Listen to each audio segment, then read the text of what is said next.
أعوذ بالله من الشيطان الرجيم. بسم الله الرحمن الرحيم. الحمد لله رب العالمين، والصلاة والسلام على أشرف الأنبياء والمرسلين، حبيبنا شفيعنا مولانا محمد بن عبد الله وعلى آله وصحبه أجمعين. رضيت بالله ربا وبالإسلام دينا وبمحمد نبيا ورسولا.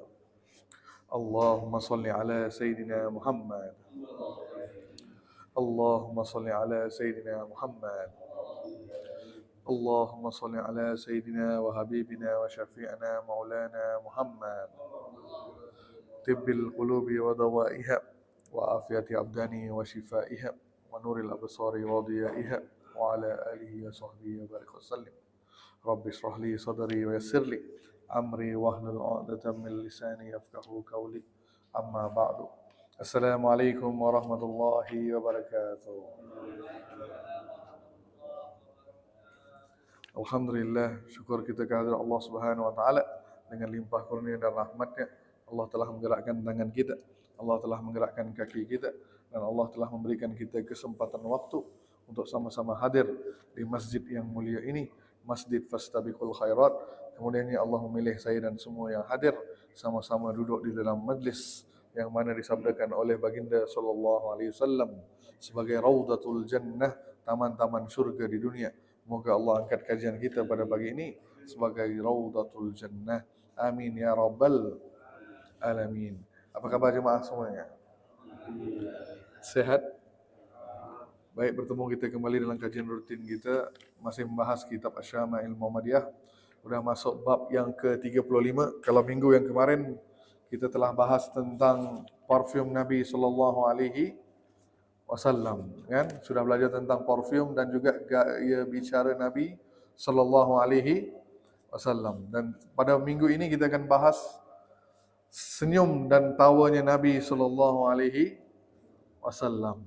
Baginda juga seperti kita manusia, kan? Tapi manusia yang luar biasa. Bukannya hidupnya harusnya sentiasa serius, tapi baginda juga ada gelak ketawanya, ada senyumnya. Maka kita akan bahas dalam bab ini tentang senyumnya Nabi sallallahu alaihi wasallam. Baik, disebut dalam hadis yang ke-226. Disebutkan oleh Ahmad bin Mani bercerita kepada kami, ia berkata, Abad bin Awam bercerita kepada kami, ia berkata, Hajjaj ibnu Artah mengabarkan kepada kami dari Simak bin Harb dan dari Jabir bin Samurah, ia berkata, pada betis Rasulullah sallallahu alaihi wasallam terdapat sedikit sekali lemak. Kemudian beliau tidak pernah tertawa lepas, namun hanya tersenyum lebar. Jika aku melihat beliau saat tersenyum, aku akan berkata dalam hati, betapa indahnya mata beliau yang mengenakan celak mata, padahal saat itu beliau tidak mengenakan celak. Nah, daripada hadis ni kita boleh tahu bahawa sahabat melihat Nabi SAW ketika senyum. Sahabat itu melihat mata Nabi SAW, matanya itu seperti memakai celak berwarna hitam pekat. Nah, ternyata Nabi SAW tidak memakai celak. Maksudnya apa? Memang bulu mata Nabi itu memang berwarna hitam. Pangkal bulu mata Nabi SAW itu memang dah berwarna hitam pekat seperti orang yang memakai celak. Kita sudah bahaskan pada bab yang satu dulu tentang jasad Nabi sallallahu alaihi wasallam. Baik. Di sini menyebutkan bahawa kalau baginda senyum itu tidak menampakkan gigi. Kalau kita gimana senyumnya? Senyum ke ketawa itu ni? Nah, dua-dua pun ada lah ya. Baik, dilanjutkan pada hadis yang berikutnya. Jadi baginda ini banyak disebut dalam bab ini, banyak baginda tersenyum dan jarang sekali baginda ketawa sampai menampakkan gigi. Faham tak? Jadi baginda kalau ketawa pun tidak menampakkan gigi. Kalau kita boleh buat apa, lalat masuk dalam mulut kita, betul? Sampai begitu sekali ketawanya, kan? Terbahak-bahak. Kan itu sebut betul sih, terbahak-bahak. Sama bahasanya. Tapi Nabi SAW kalau banyak ni itu baginda senyum daripada ketawa. Dan ketawa itu tidak banyak. Kita akan lihat dalam hadis-hadis berikutnya. Ketawanya itu sangat sedikit dan ketawanya itu tidak sampai terbahak-bahak kecuali hanya menampakkan gigi geraham. Mana gigi geraham? Tempat kita gigit tu kan, gigi geraham. Itu paling minimal. Itu yang paling maksimal. Ketawanya Nabi SAW menampakkan gigi geraham sahaja. Tidaklah lihat semua gigi baginda SAW kalau ketawa. Nah, kita akan lihat satu persatu nanti. Baik, dilanjutkan. Pada hadis yang bernomor 227. Aku tidak pernah melihat seorang yang paling banyak tersenyum. Kata siapa ni? Kata Abdullah bin Harith. Ia berkata, aku tidak pernah melihat seorang pun yang paling banyak tersenyum daripada Nabi SAW. Jadi baginda melihat sesiapa pun, kan, tak kira orangnya besar ke, orang kecil ke, miskin ke, kaya ke, baginda kalau berjumpa pasti senyum. Kita senyumnya pada orang apa? Orang yang kita kenal. Apatah lagi salam, betul Pak ya? Kalau salam pun diucapkan kepada orang yang kita kenal sahaja, betul? Salah satu tanda kiamat akhir zaman, salah satu tandanya, kita hanya mengucapkan, Nabi sebut, salah satu tanda kiamat adalah ketika mana orang mengucapkan salam hanya pada orang yang dia kenal sahaja. Dia mengucapkan apa? Salam itu menjadi eksklusif. Apa? Maksudnya apa? Hanya orang yang kita kenal kita sampaikan salam. Betul? Kita pergi lewat mana-mana jalan atau mungkin di manalah, kita nampak bapak tu pakai pakai kopiah, kan? Pakai songkok dan sebagainya. Kita tahu dia Muslim, tapi kita tidak bertegur. Ucap salam pun tidak. Betul? Tapi kalau kita jumpa jemaah kita di mana-mana, pasti kita tegur, Assalamualaikum, betul tak? Nah, ini yang Nabi maksudkan, tanda kiamat. Nah, ingat jemaah sekalian, jangan sampai kita buat dosa. Tahu nak kita baca apa? Ana lupa surah apa tu ya? Wa may ya'mal misqalatin. Surah apa? Allah akan nilai walaupun dosanya sebesar zarrah, kan? Sebesar zarrah. Apa maksud sebesar zarrah? Dosa apa sebesar zarrah? Pernah nanya tak apa dosa sebesar zarrah? Maksudnya lebih kecil daripada biji sawi. Lebih kecil daripada atom lah. Nah, sebesar zarrah Allah sebut dalam Al-Quran. Maksudnya Allah akan tanyakan juga pada kita tentang dosa sebesar zarrah. Apa itu dosa sebesar zarrah? Kalau dosa besar, bapak tahu kan, membunuh, berzina, bercakap dusta, itu dosa besar. Dosa sebesar zarrah, apa dia? Kok tak tahu? Kalau derhaka pada orang tua, itu dosa besar, kan? Dosa al-kabair, salah satu daripada dosa-dosa besar. Syirik tak payah sebut, itu dosa yang paling besar sekali, kan? Dosa sekecil-kecil dosa, ya kan? Dosa sebesar zarrah, apa dia? Siapa yang tahu?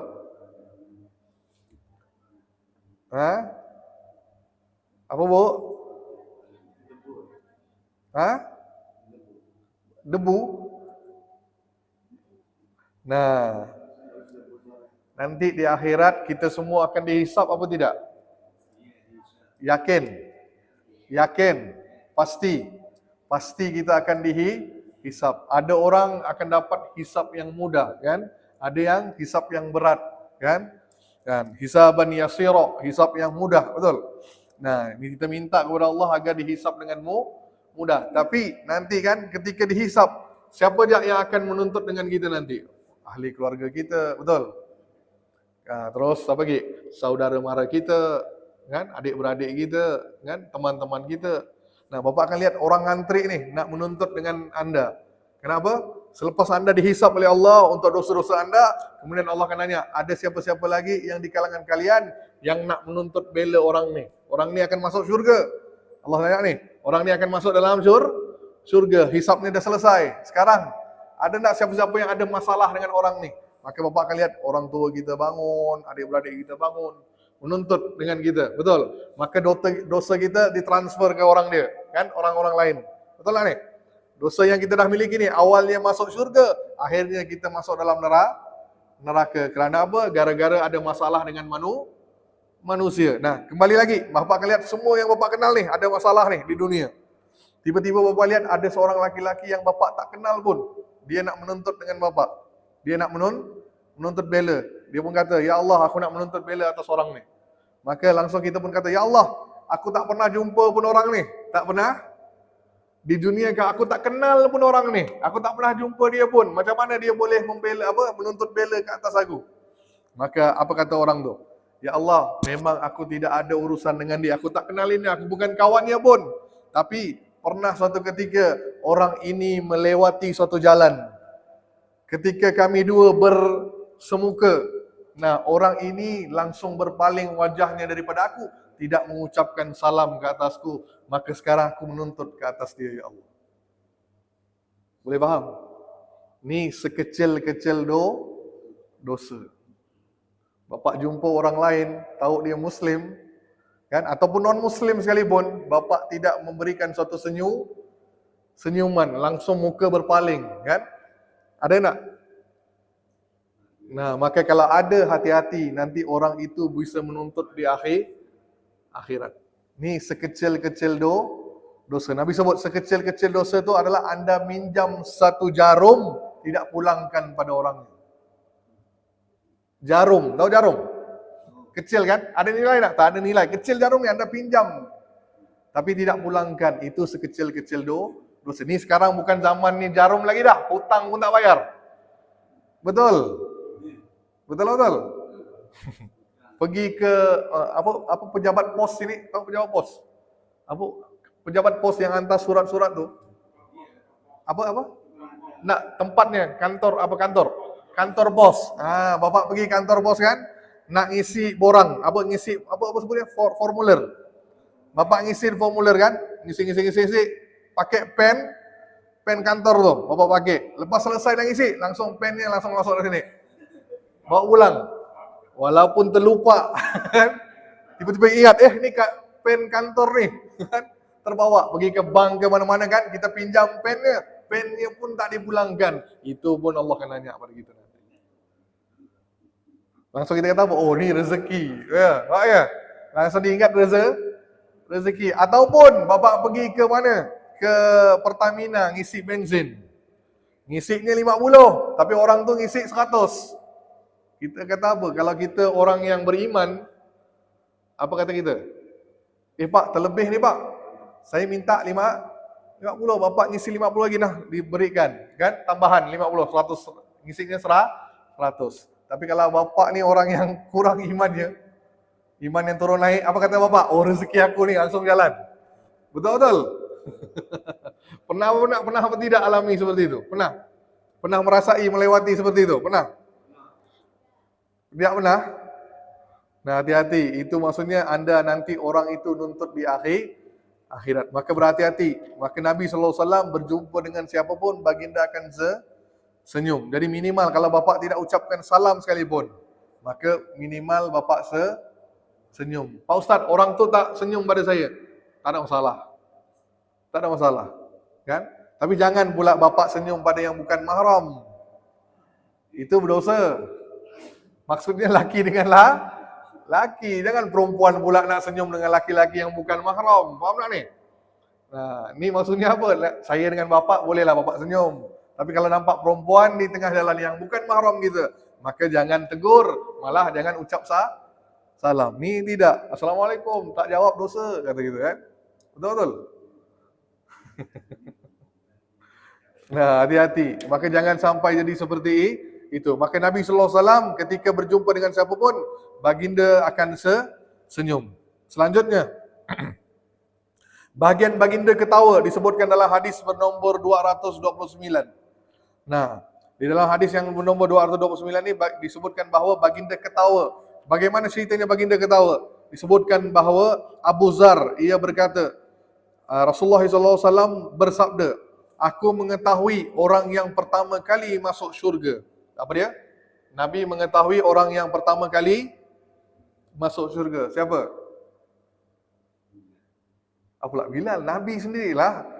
Betul? Ialah orang yang pertama masuk dalam syurga pasti Nabi SAW. Kalau tidak, syurga tidak akan dibukakan. Betul? Nah, hanya akan dibukakan kepada Rasulullah SAW. Bila Rasulullah kata buka, baru buka. Faham tak? Maka Nabi kata, aku mengetahui orang yang pertama kali masuk dalam syurga dan aku mengetahui orang yang terakhir kali keluar daripada neraka. Pada hari kiamat, ada seorang yang dihadapkan, maksudnya dihisap. Ketika dihisap, maka orang itu diperlihatkan. Allah perintahkan pada malaikat untuk memperlihatkan dosa-dosa yang kecil. Sementara dosa-dosa besarnya disembunyikan oleh Allah.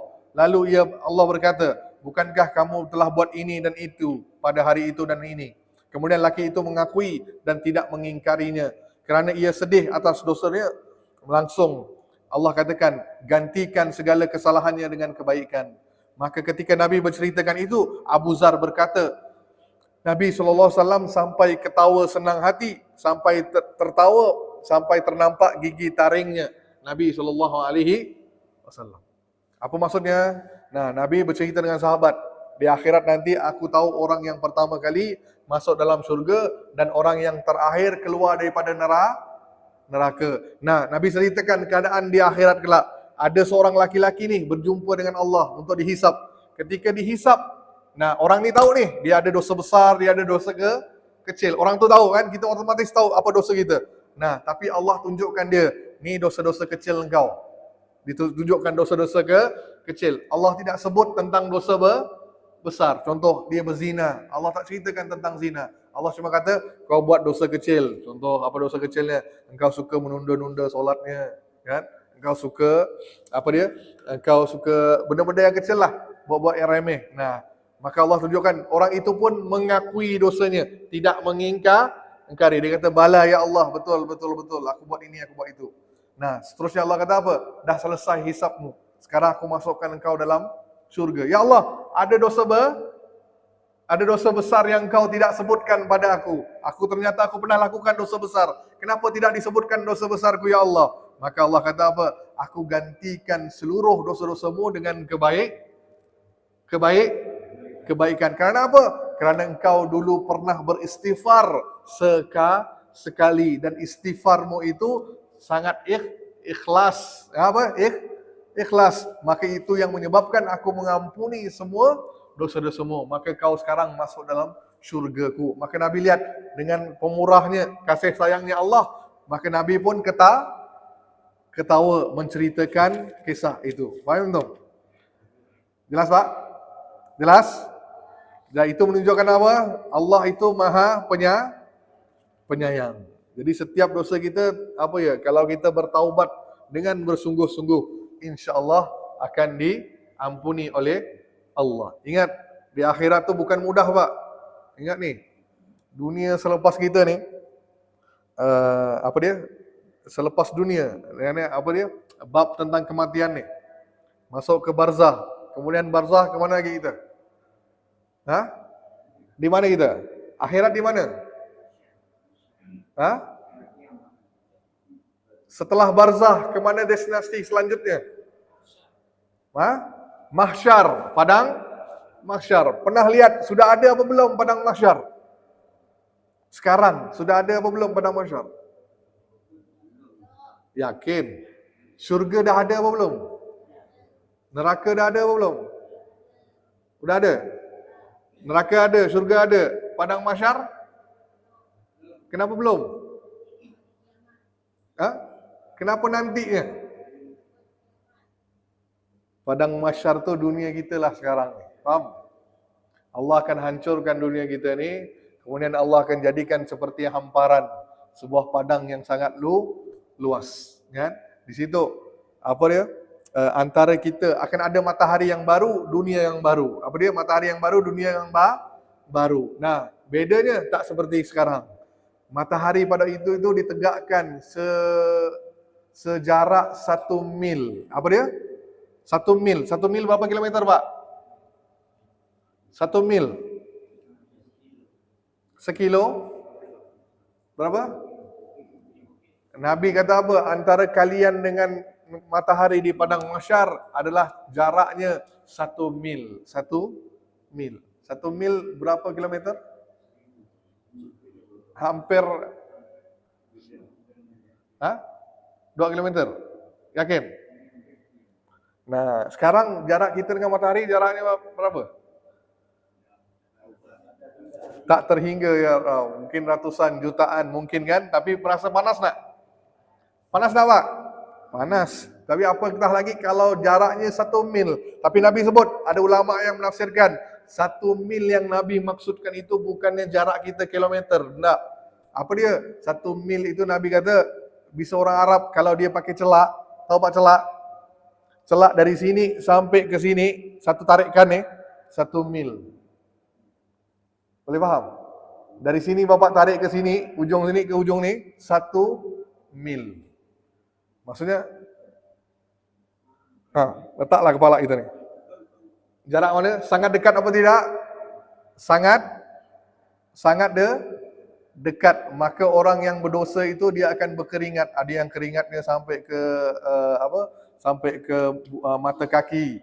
Ada yang sampai ke lutut, kan? Ada yang sampai ke dosanya sampai ke perut, kan? Maksudnya dia sampai air keringatnya sampai ke situ, kan? Ada yang sampai berenang dalam keringatannya. Kerana dosa-dosa yang ditanggung. Tahu tak berapa lama kita akan berdiri menanti untuk dihisap oleh Allah? 50,000 tahun. Berapa? Bukan setahun, bukan 2 tahun. Bapa akan berdiri berapa lama ya? 50,000 tahun. Allahu Akbar. Tak ada makan, tak ada minum. Berdiri menanti untuk dipanggil nama oleh Allah. Maka saya sering sampaikan, beri nama yang baik. Beri nama yang baik supaya anda dipanggil dengan panggilan nama yang baik. Faham tak ni? Wahai Fulan bin Fulan. Jelas tak? Nah, cuba nama kita yang aneh-aneh. Kan? Ada yang nama Barcelona, kan?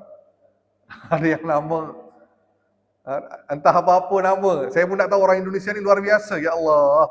Saya pun tak tahulah kenapa namanya tu suka aneh-aneh. Keren. Dan 3 nama ya, anda ada 3 patah nama kan? Kalau macam saya kan lain. Kalau Malaysia kan Muhammad Farhan. Dah. Kan Muhammad Yusuf, kan? Biasa letak Muhammad. Malaysia tu suka Muhammad. Muhammad apa? Kan bin, dah. Nama ayah diselitkan sekali. Contoh macam saya kan Faizal Ilahi bin Habib Rahman. Kan? Bin Habib Rahman. Sini ada 3 nama, betul? Ada yang namanya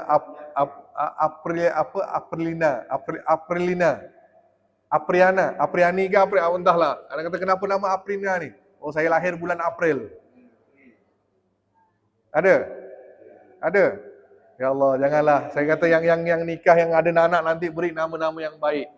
Sebab itu adalah satu bentuk doa. Maka beri nama yang baik. Apalagi beri nama dalam bahasa Arab itu lebih bagus lagi. Lebih indah. Sebab bahasa Arab ni banyak nama-nama yang indah. Pernah? Walaupun bapak bukan orang Arab, tapi memang beri nama. Dan nama kadang kita orang Islam, faham tak ni? Tak kisah bapak ni orang Madura ke, Bugis ke apa, beri nama dalam bahasa Arab, cantik. Faham tak kan? Jangan pula musyrikin lah, kan? Jangan beri nama-nama akhir. Ya. Tanya dengan ustaznya, ustaz, ni nama Arab ni betul tak ni ustaz? Wah, bagus tak nama ni? Tanya dengan orang arif. Supaya dipanggil dengan nama-nama yang baik. Faham tak? Maka saya lanjutkan tadi. Ingat, ketika di padang mahsyar nanti dipanggil oleh Allah, maka akan ada 2 hisab. 3 hisab sebenarnya. Saya singkatkan. Ada yang hisabnya disebut hisab al-arad. Al-arad. Satu lagi munaqasyah. Munaqasyah. Apa maksud hisab al-arad? Al-arad ni hisabai yasira. Hisab yang mudah. Allah periksa dengan mudah sekali. Faham ni? Allah hisab dengan mudah. Allah nak nanya banyak. Tapi kalau hisab yang munaqasyah ni, kalau kita kena hisab yang sungguh-sungguh, Allah nanya satu per satu. Maka itu akan melambatkan kita untuk masuk dalam syurga. akan ada orang spesial. Akan ada orang spesial yang saya sebutkan. Saya beri nama. Apa saya sebutkan? Saya beri nama VVIP syurga.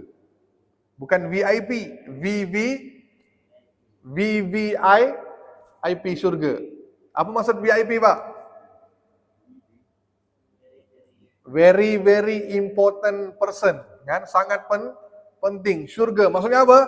Nanti dibangkitkan di akhirat, langsung Allah persilakan dia masuk dalam syurga. Tak perlu dihisap. Allah. Enak kan? Enak kan? Mau nak masuk dalam golongan ni? Mau, tapi Allah. Mudah nak untuk kita ni? Sangat mudah. Nah, saya sebutkan, Nabi sebut, sampai Nabi cerita itu, akan ada orang masuk syurga tanpa hisap, tanpa azab. Maksudnya apa? Dia tak dihisap, tak azab. Siapa mereka ya Rasulullah? Mereka adalah daripada umatku, daripada umatku, bukan umat Nabi Musa, bukan umatnya Nabi Isa, tapi umat Muhammad. Nah, ada peluang? Ada tak peluang? Adalah sikit kan? Bila Allah sebut, bila Nabi sebut umatku, maksudnya adalah peluang untuk kita. Sebab kita termasuk umat Muhammad SAW. Tapi, ada tapinya Pak. Hadisnya panjang. Tapi apa kata Nabi? Akan ada 70,000. Berapa? 70,000 daripada umatku yang akan masuk syurga tanpa hisab. Nah, sekarang saya tanya, berapa jumlah umat Islam sekarang ni?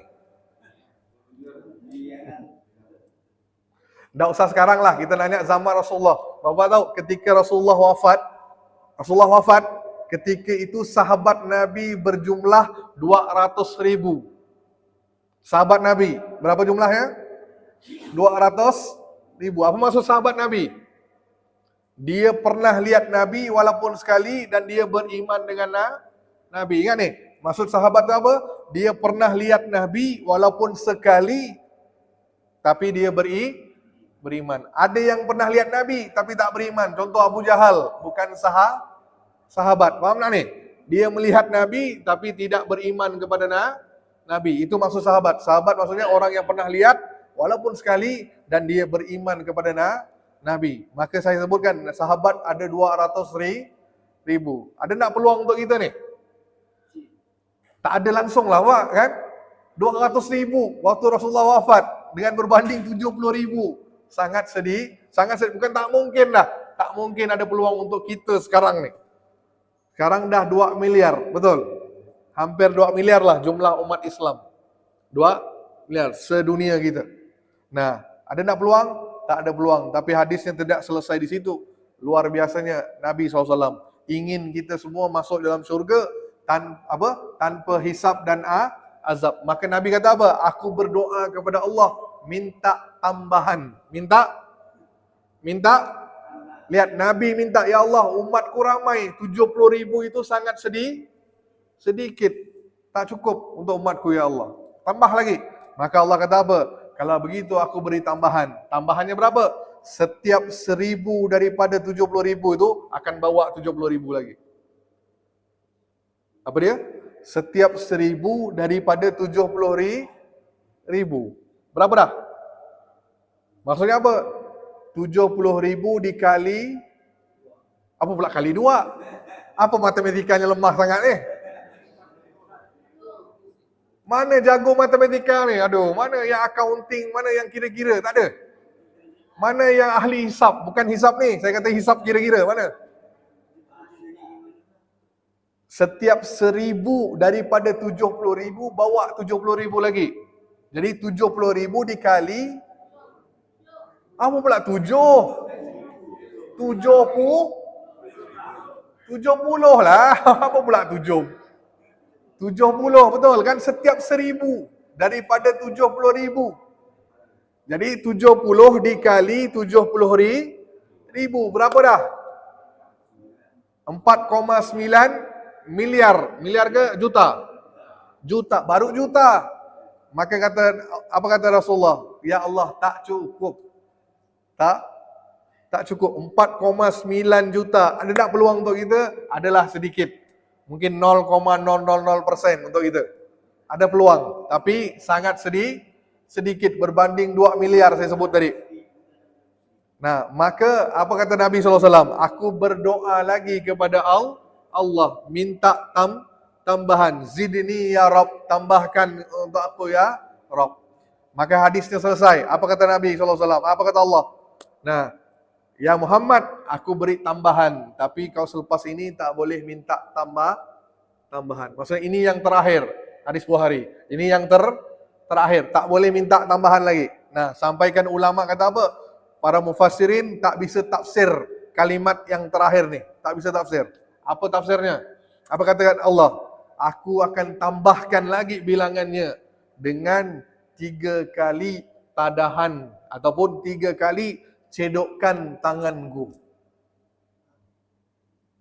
Apa dia? Aku akan beri tambahan dengan 3 kali cedokkan ataupun tadahan tanganku. Ingat, bukan tangan manusia, tangannya Allah. Dan kita tahu, tangannya Allah tak sama dengan tangannya manusia. Tak bisa ditakwil, betul? Kan? Tak bisa ditakwil. Maksudnya apa? Peluangnya sangat besar apa tidak? Sangat besar kalau kita ingin. Tapi ada syaratnya Pak, 4 syarat nih. Minimal 4 syarat nih. 1, dia bertawakal hanya kepada Allah. Apa dia? Bertawakal hanya kepada Allah. Maksudnya dia tak pernah minta dengan manusia pun. Walaupun apa? Benda kecil tak pernah datang minta dengan manusia. Tak ada. 1. Keduanya, tak pernah diruqyah. Nah, tak pernah Nabi sebut la yarkun, tak pernah diruqyah. Tak pernah minta ruqyah dan tak pernah diruqyah. Nanti saya masukkan, okey? Yang keduanya, tidak percaya kepada tatayur. Apa tatayur? Tahyul mahyul. Apa khurafat? Tahyul mahyul. Tahu khurafat? Beliau tidak percaya pada benda-benda tahyul mahyul. Contoh. Apa contoh? Bukan. Tahyul mahyul ni contoh piring pecah. Langsung apa alamatnya? Tanda apa? Bapak nak nikah.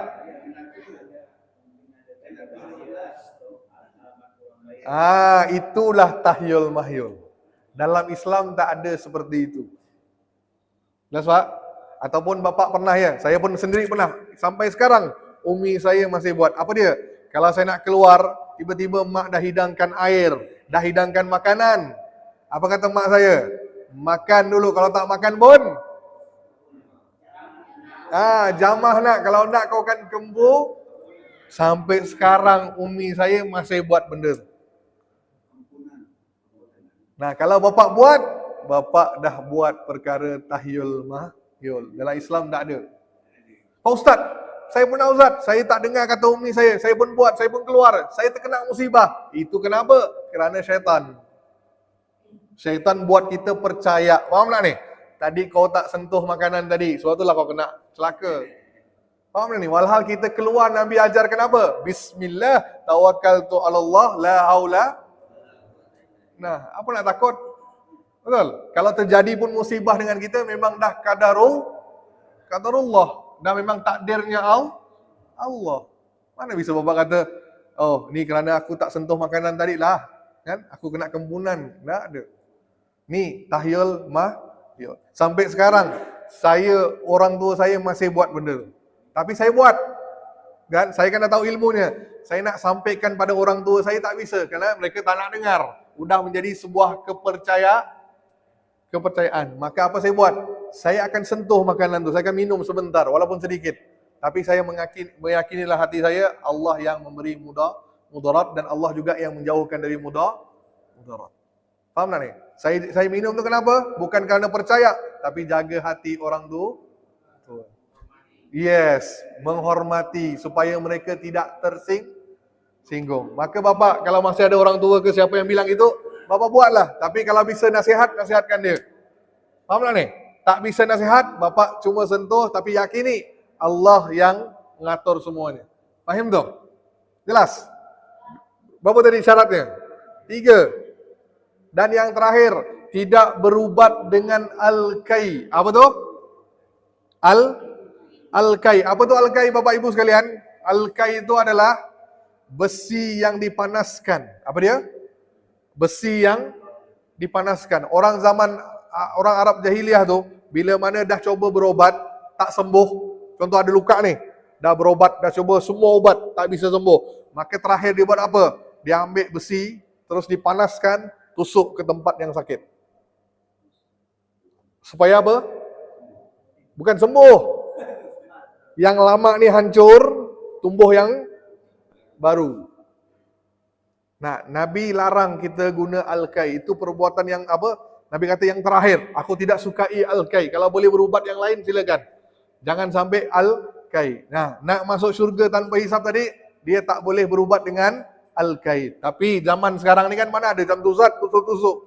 Maka ulama kontemporer, ulama zaman sekarang menafsirkan hadis tadi, beliau kata apa? Orang-orang yang guna laser. Apa laser? Laser. Apa? Laser.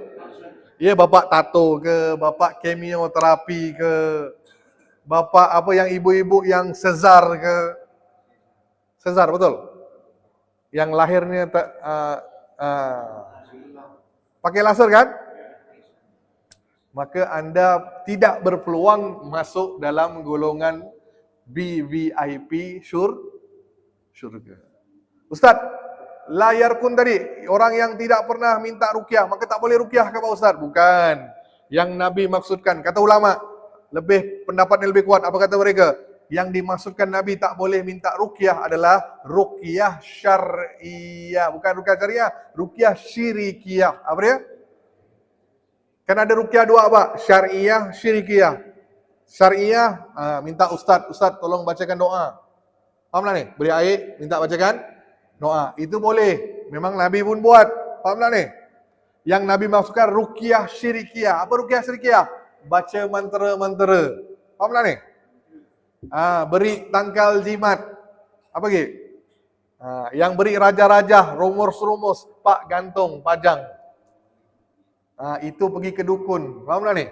Kalau bapak berobat dengan dukun, maka tidak berpeluang masuk dalam golongan masuk syurga tanpa hisab.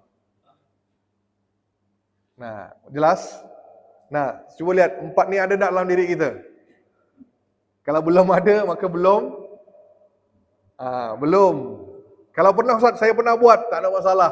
Anda tetap berdoa kepada Allah. Kan? Bisa jadi dengan kasih sayangnya Allah bisa masukkan kita dalam golongan tu. Maka saya kata, nak masuk syurga tu bukan mudah. Bukan mudah. Perlukan perjuangan. Faham tak ni? Faham tak ya? Kan saya sebutkan level Muslim. Ada Muslim, ada mukmin. Lebih atas lagi. Apa dia? Muhsin. Kan? Nah, Muslim tu apa? Dia beriman. Semuanya apa? Dia beriman pada rukun iman, rukun Islam dia buat. Tapi masih buat dosa. Faham tak ni? Ni level paling bawah. Naik sikit darjatnya. Rajin solat tahajud, rajin solat perkara sunnah dia buat, wajib tak pernah tinggal, sunnah dia buat. Ni level mukmin. Atas lagi muhsin, paling tinggi. Maka saya katakan tadi, benda-benda yang makruh kan, keluar rumah tak pakai perfume wanita tadi. Walaupun benda tu bukannya haram, faham tak ya? Tapi dia tak nak buat. Bila Allah sebut makruh, dia tinggalkan. Makan durian, dia tinggalkan. Kenapa? Durian bisa mengganggu bau mulut ni. Bisa apa? Bisa menjauhkan daripada malaikat. Dah faham tak? Bukan haram, ni muksin. Faham tak ni? Level orang muksin tinggi. Faham tak ya? Benda makruh pun bagi dia haram. Gitu dia. Sangat jaga. Maka dia berhak masuk syurga tanpa hisab. Maka saya kata bukan mudah. Betul? Bukan mudah. Nah, saya pun belum tentu. Saya memang tak masuk lah mungkin kan. Pasti dihisap. Banyak ni hisapnya. Maka coba kita muhasabah diri kita kembali. Baik, ada pertanyaan sampai di sini? Ada pertanyaan? Silakan. Waalaikumsalam warahmatullahi wabarakatuh. Oi. Silakan. Gimana mengenai sisa? Sisa itu kan sekarang kalau dilihat 50% itu sisa. Kalau tidak diserahkan, kalau tidak sampai identitas, kalau tidak bayi meninggal, meninggal. Nah, itu gimana? Nah, itu kan udah darurah. Boleh. Maksud bukan sezarnya haram. Oh ya, bukan. Maksud hadis tadi ditakwilkan seperti itu. Zaman sekarang kan tak ada alkai, besi panas. Besi panas yang mana? Oh, disamakan dengan laser. Disamakan zaman sekarang pakai laser. Itu dia mungkin. Itu pendapat ulama. Nah, mungkin sezar tu tak boleh. Faham ya? Tak ada masalah. Ibu nak sezar kalau darurat tak bisa. Memang gunakan sezar, tak ada masalah. Untuk pengobatan tetap diperbolehkan. Cuma kalau bagi saya pengobatan Islam dan ruqyah, bagi saya perempuan-perempuan yang lahir anak sezar ni, maaf, bagi saya ada gangguan. Faham? Jin tu mengganggu di rahim supaya anak tu tak lahir keluar daripada rahimnya. Dia terpaksa sezar. Bagi saya orang yang sezar ada gangguan jin. Bagi pengamal pengobatan lah ya. Nah, tapi tak ada masalah kalau ibu nak lahirnya sezar, tak ada masalah. Boleh. Mungkin anaknya terlalu besar kan? Tak bisa keluarnya lewat itu, terus harus pakai sezar. Tak ada masalah, silakan. Boleh, tak ada masalah. Ya? Sip. Okey. Ya, Pak. Waalaikumsalam warahmatullahi wabarakatuh. Ya, Pak.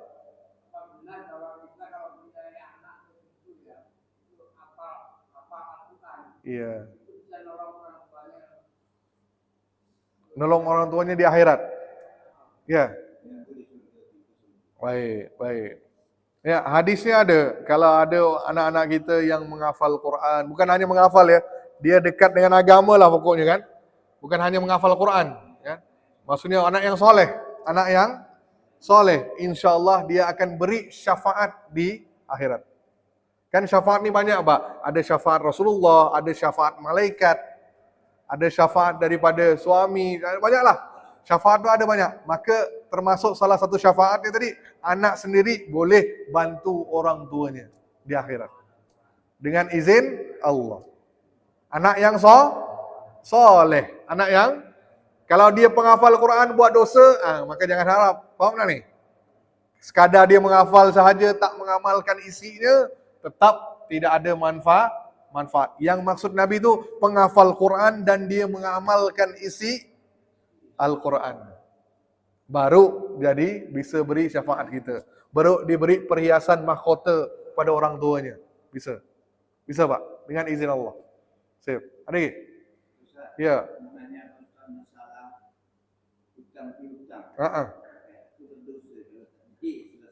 Iya.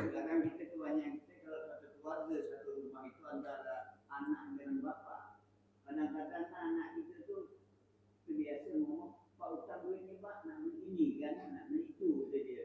Tapi kita ni lupa, tidak ada ijab kabul.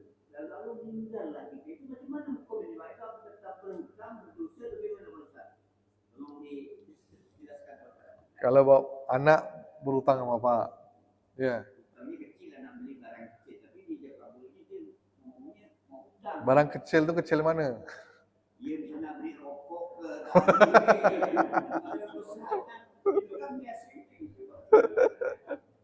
Ya. Kalau bapak meninggal kerana lupa ya. Lupa. Anak iya, nanti di akhirat akan ditanyakan. Di akhirat ditanyakan. Ditanyalah, waktu itu bapak ditanya sama ada bapak nak ikhlaskan apa tidak. Jelas. Nanti di akhirat akan ditanyakan bapak ikhlas apa tidak. Tidak ada. Nah, kalau benda-benda yang kecil sekadar tu, anaknya sekadar dia kalau dia buat contoh benda-benda yang kecil tadi kan, bapak memberikan uang pinjam dengan dia kan, pinjam. Walaupun tak ada akad, tapi niat bapak tadi pinjam. Dia pun pinjam. Dia kata pinjam ke dia kata minta? Kalau bapak, beliau dah meninggal sebelum menghalalkannya. Gimana kata beliau? Maka urusannya di akhirat. Jadi kembali ke bapak di akhirat nanti. Ni ada hutang ni, kan? Contoh 20,000 kan? Allah nanya, nak ikhlaskan apa tidak? Saya ikhlaskan. Okey, aman. Kalau tak ikhlaskan baru dipindahkan pahala kita ataupun dosa kita. Itu dia. Sip. Walaupun satu anak bapak itu Pak. Sama, siapapun hutang tetap hutang, Pak. Tak kira itu adik-beradik kita ke, orang tua kita ke, hutang tetap hutang. Kecuali bapak mengikhlaskan. Tapi pertanyaan Iya, kalau sekadar benda-benda kecil itu tak adalah tulis aku hutang kau 10.000 kan. Nah, tanda tangan. Enggak lah. Kalau uangnya besar, nilainya besar, baru didatangkan akadnya tadi kan. Ada saksi 2 orang laki-laki kan. Baru ditulis. Ada juru tulisnya. Ah, itu baru kalau nilainya besar. Kalau sekadar besar, kalau sekadar kecil-kecil tuh cukup dengan lisan kita saja. Itu pun dah kira akad. Jelas Pak ya? Bapak kata saya pinjamkan. Ah. tapi seharusnya kan lebih baiknya Pak kita waktu itu jalan tak hutang saya ngasih ya kan itu.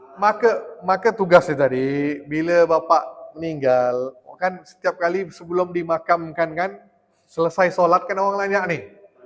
Ada nanya kan? Siapa yang di sini bapak yakin orang ini adalah orang yang beriman atau tidak nih? Ah, semua kata beriman kan. Ada enggak orang yang berutang? Silakan jumpa ahli warisnya. Maka itu kan peluangnya nanti tuh. Nah, disitulah. Nah, ya, disitulah kesempatannya nanti. Kalau bapak kata saya yang mengikhlaskan, ah udah, selesai. Ya, Pak ya? Oke, ada lagi?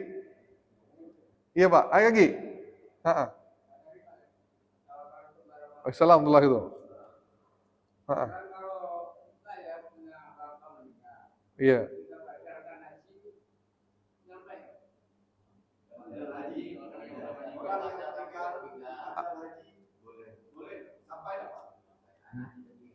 Siapa? Anaknya? Oh, anaknya badalkan orang tuanya. Sampai. Ada pendapat yang ada sampai. Tak ada masalah, boleh. Sampai Pak. Mazhab Syafi'i sampai. Iya. Ada lagi?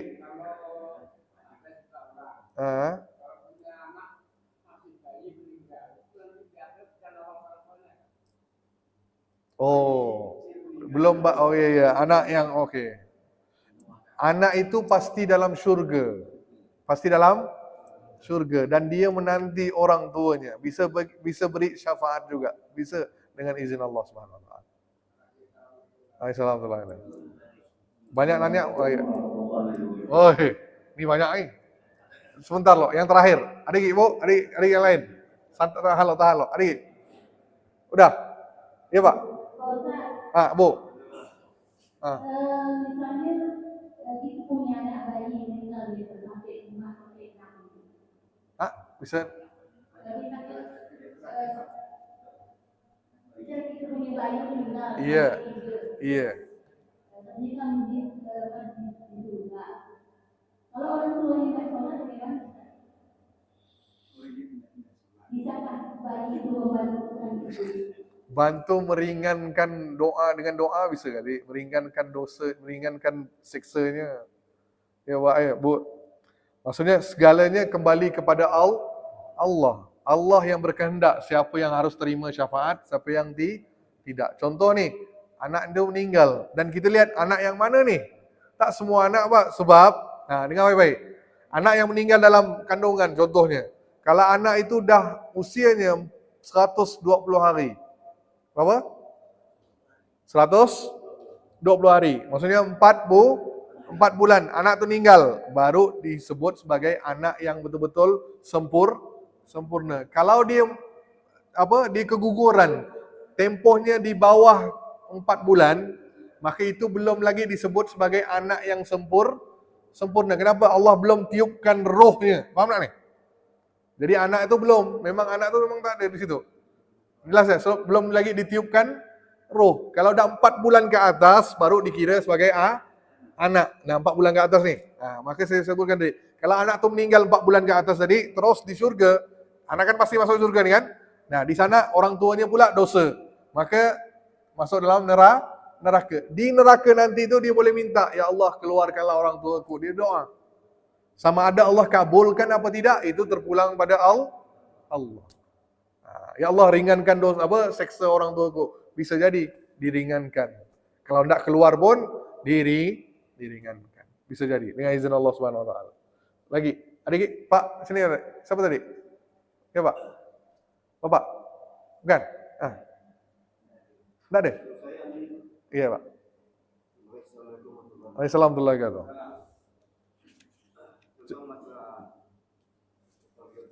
Iya, oh semua cerita utang Pak ini. Kita bab senyuman, langsung pergi utang ni. Tak apa, silakan, tak apa, silakan. Ya, Pak. Saya kalau orang itu sudah meninggal, mungkin bukan dari dulu mungkin boleh disuarakan. Baik. Kan ada hadis Nabi sallallahu alaihi wasallam. Nabi tidak menyolatkan orang-orang yang munafik dan orang-orang yang berhutang. Nah, itu Nabi. Untuk Nabi. Dan pendapat itu tak bisa kita jadikan dalil, oh, orang ni berhutang dengan saya, maka saya tak mau solatkan. Tak bisa, Pak. Fardu kifayah. Tetap walaupun itu pendosa kayak gimana, tetap kita harus hormati jasadnya tadi kan, untuk dikebumikan. Kalau nak berbau, siapa nak uruskan lagi? Maka walaupun dia pendosa, tetap walaupun dia banyak utang ke apa, tetap tugas kita fardu kifayahnya ada orang yang menyolatkan, mensolatkan dan mengkafankan, mandikan dan sebagainya. Tetap, Pak. Nah, bab tidak menyolatkan orang yang berhutang tu itu tidak masuk untuk kita. Tak masuk untuk kita. Kan? Bukan untuk kita. Itu untuk khusus pada Nabi sallallahu alaihi wasallam. Jelas, Pak? Nah. Tapi kalau bapak tak mau, orang lain mau solatkan, silakan. Kalau bapak pendapat tadi, oh saya tak bisa Pak Ustaz, saya ada hutang dengan orang ni tak bayar, saya tak mau solatkan dia. Itu terserah bapak. Kan? Nah, kalau orang lain tetap dia harus menyolatkan. Kalau enggak takkan dibiarkan kuburnya kan, maka jasad itu kan. Nah, siapa yang nguruskan? Kan? Nah, tetap akan ada orang yang nguruskan. Itu, Pak. Ada? Udah? Dan dia anu kita mau beban, tapi ada yang lebih utamakan kita utang. Apa beban dulu atau gimana Pak? Karena Baik. sudah. Baik. Ya Bang, saya katakan bayar hutang tu wajib apa tidak? Pak, iya Pak. Ya, bayar hutang wajib apa tidak? Wajib. Kurban kambing, kurban sapi itu wajib ke sunnah? Sunnah, kan? Ya, maka kita dahulukan yang wajib. Kalau bapak tetap nak berkurban, maka minta izin pada orang yang berhutang tadi. Pak, saya tak bisa bayar dulu nih, boleh tak Pak? Saya nak berkurban dulu, boleh tak? Minta izin dia. Nah, kalau tak mau minta izin, maka dia kurban. Kurban sapi mah, kita memandiri supaya jelas. Karena takut riya sama kita ini menyembunyikan. Iya. Menyembunyikan, ya. Kita tidak mau nampakkan semua orang. Kita mau kurban mandiri pada terikat dengan orang yang mau ikut-ikutan orang. Maksudnya bapak berkorban sendiri. Ada ilmu yang besar. Iya. Ada disiplin lagi. Iya. Jadi bapak nak. Iya. Tapi bapak punya utang. Bapak punya utang, tapi bapak berkorban diam-diam. Nah, maka kalau tempoh hutangnya belum jatuh, maka boleh bapak selesaikan. Kalau bapak nak kurban dulu. Kalau tempohnya belum jatuh lagi kan. Kalau tempohnya dah dekat dah, maka yang mana harus dahulukan? Memang bayar hutang dulu lah Pak. Nah, gitu.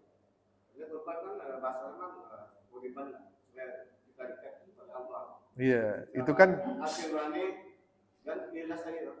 Iya. Tapi lebih penting lagi utang, hubungan dengan manusia. Baru hubungan dengan Allah. Iya. Iya betul Pak. Jadi Bapak utang tak ikhlas? Pengaruh orang lain Pak. Kita beragama apa. Jadi kita malu bisa ikhlas, ikut-ikutan. Jadi tidak pernah istiqomah. Jadi pertanyaannya?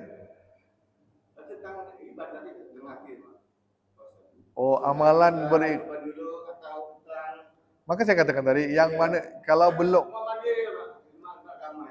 Iya Pak. Iya Pak, dengar baik. Dengar Pak, iya. Iya. Memuaskan hati Bapak. Maka jawaban saya katakan tadi, kalau Bapak berhutang, hutangnya belum jatuh tempo kan, masih ada waktunya, dan Bapak ada duit lebih nih. Nah, mana saya nak dahulukan? Bapak boleh berkurban dulu. Ataupun lebih baik, lebih sopannya Bapak minta izin pada yang diberi utang tadi. Pak, iya, kalau utangnya tak jatuh tempoh, Pak ya. Kalau belum jatuh tempohnya, Bapak boleh tak payah bagi tahu dia langsung. Atau Bapak bilang gini, saya ada urusan lain. Boleh enggak saya pakai uang ini dulu, Pak? Nanti saya bayarnya. Anda usah sebut saya nak korban, paham Pak? Tapi wajib bayar utangnya. Bapak selesaikan utangnya, tak ada apa-apa beban, baru Bapak mikir tentang korban. Itu sebaiknya. Sebaiknya itu.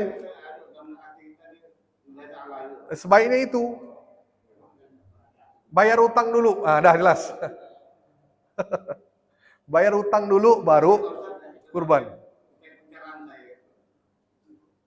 Dah, betul Pak. Dah puas dah, semua dah dengar dah. Dah Pak ya, itu je ya. Adik dah. Udah.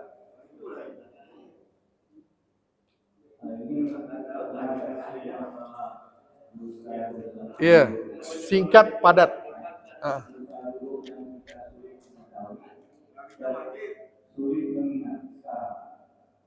Apa dia? Kita mengatasi dosa-dosa kita itu dulu. Iya. Sulit kita mengatasi atau mengingat sekarang. Udah lupa. Dan ada hubungan pertama, bagaimana menyelesaikannya pertama hubungan dengan Allah, kedua hubungan dengan manusia. Baik. Kalau ada dosa berhubungan dengan Allah, diri kita sendiri, kan itu hubungan dengan Allah. Contoh Bapak berzina, Bapak mabuk, Bapak berjudi, kan itu kan hubungannya dengan Allah. Jadi Bapak cukup solat taubat dan tidak mengulangi perbuatan tadi. Cukup dah? Tidak menyesali perbuatan tu, tidak mengulanginya lagi dan bertaubat taubatan nasuha. Tapi kalau berhubungan dengan manusia, sama ada Bapak pernah mencaci maki orang ke, ataupun Bapak pernah bergaduh dengan orang ke, tidak bertegur siapa, Bapak pernah berhutang ke, ambil hak orang lain ke, maka tugasnya tidak selesai cukup bertaubat, harus jumpa orang tu minta maaf. Selama orang tu tak maafkan kita, selama itu dosa kita masih ada dengan manusia. Pak Ustaz, orang tu dah meninggal. Nah, kalau orang tu dah meninggal, Bapak jumpa ahli warisnya. Sampaikan maaf. Cukup sampaikan maaf. Saya ni kawan ayah, arwah ayah. Jadi arwahnya tak ada, saya nak minta maaf ni untuk segala kesalahan. Tak usah sebut apa ceritanya. Cukup sekadar sebut, saya minta dimaafkan segala kesalahan saya. Saya sampaikan. Dah. Kalau tak ada juga, tak bisa saya jumpa orangnya, ahli warisnya pun tak Ustaz, saya tak jumpa, entah ke mana. Maka cukup Bapak berdoa atas nama dia dan juga bersedekah atas nama dia. Jelas? Dengan itu maka hutang kita, maksudnya contoh ni ada hutang, tapi orang ni tak ada Pak Ustaz, saya hutang ni kira 10 juta lah. Orang ni tak ada, ahli warisnya pun tak ada, saya nak bayar ni, tak ada. Gimana caranya? Maka cukup Bapak bersedekah atas nama orang tu.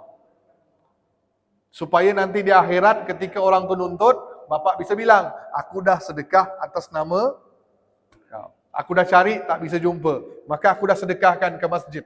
Sedekahkan kepada pondok pesantren. Aku dah berikan. Maka Bapak ada hujah. Aman. Selesai. Dah.